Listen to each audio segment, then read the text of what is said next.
دفاعی تجزیہ کار افتخار فردوس صاحب نے بھی جوائن کیا ہے۔ افتخار فردوس صاحب، ابھی بات ہو رہی ہے جو آج آپریشن کی کامیابی کے اوپر 17 خارجی مارے گئے، 10 سے زیادہ زخمی ہوئے ہیں کے پی کے علاقے درشک میں۔ اب ایک تو جدید اسلحے والی بات ہے، دوسرا یہ کہ مقامی آبادی جو ہے ان علاقوں کی، انہوں نے بھرپور ساتھ دیا ہمارے فورسز کا، چونکہ سب سے زیادہ متاثر بھی مقامی آبادی ہوتی ہے اور وہ مدد بھی کرتی ہے فورسز کی، اور جب آپریشن کامیاب ہو جائے تو پھر سیلیبریٹ بھی کیا جاتا ہے۔ یہ کتنا امپورٹنٹ فیکٹر ہے؟ دیکھیں رضا، جو کارروائی ہوئی ہے وہ آبویسلی ایک انٹیلیجنس بیسڈ آپریشن ہے، جس میں جو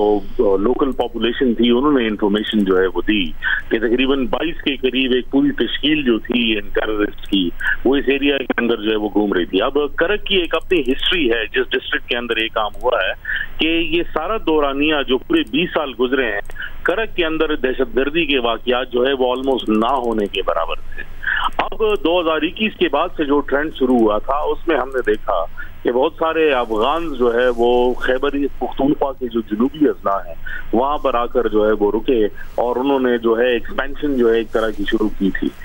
جس کی وجہ سے آپ نے دیکھا ہوگا کہ پچھلے چند ماہ کے اندر کوئی کیجولٹی فگرز بھی جو ہے سیکیورٹی فورسز اور پولیس میں سے آ رہی تھی، لیکن اب جو ہے ہم دیکھ رہے ہیں ایک ریجووینیشن ہے انٹیلیجنس کی، جس میں obviously پولیس اور کاؤنٹر ٹیررزم جو ہے وہ فرنٹ لائن پر ہیں اور ان کے پیچھے سیکیورٹی فورسز، ملٹری اور انٹیلیجنس کے ٹینٹیکلز جو ہے وہ لگے ہوئے ہیں۔ تو یہ کل رات کو تقریباً کوئی 7-8 بجے کے درمیان میں یہ آپریشن جو ہے وہ کیا گیا، جس میں امیڈیٹلی تقریباً کوئی 14 جو ہے 14 جو ٹیررسٹ تھے وہ مارے گئے تھے، اور پھر جو ہے 5-6 جو ہے وہ چھپ گئے تھے علاقے میں، جس میں ایک منیمل کرفیو جو ہے 3-4 دیہات میں جو ہے وہ لگا دیا گیا تھا، اور جو لوکل کمیٹیاں تھی وہ گاؤں گاؤں جو ہے وہ گھومے، انہوں نے یہ اعلان کیا کہ کسی کو جو ہے پناہ نہیں دی جائے گی، اور سیکنڈلی کیونکہ یہ زخمی ہیں تو ان کو کسی نہ کسی طریقے سے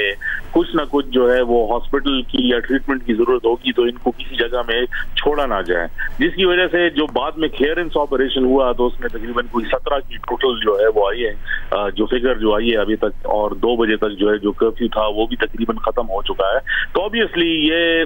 جو بڑے چنکس کے اندر جو دہشت گرد جو ہے وہ مارے جاتے ہیں، تو یہ انٹیلیجنس کی کامیابی تو ہے ہی، لیکن یہ لوکل سپورٹ میں جیسے آپ نے کہا اس کے بغیر جو ہے وہ ناممکن ہے۔ تو یہ جو ساتھ میں رہ کر مل کر جو یہ کارروائی کرنے کا جو سلسلہ ہے، میرے خیال میں اگر اس کی ایکسپینشن جو ہے وہ ہو جاتی ہے تو جس میں نے اس کے ساتھ جو ابھی آپ اب سے پہلے بھی جو بات کر رہے تھے کہ جو افغان طالبان کو سمجھنا چاہیے وغیرہ وغیرہ، تو میرے خیال میں جو ایشو بن کے جو ہے وہ آ رہا ہے ساؤتھ آف کے پی کے اندر اور پورے پاکستان کے اندر دہشت گردی کا ہم روزانہ سنتے ہیں، وہ کافی حد تک جو ہے وہ ایڈریس ہو جائے گا۔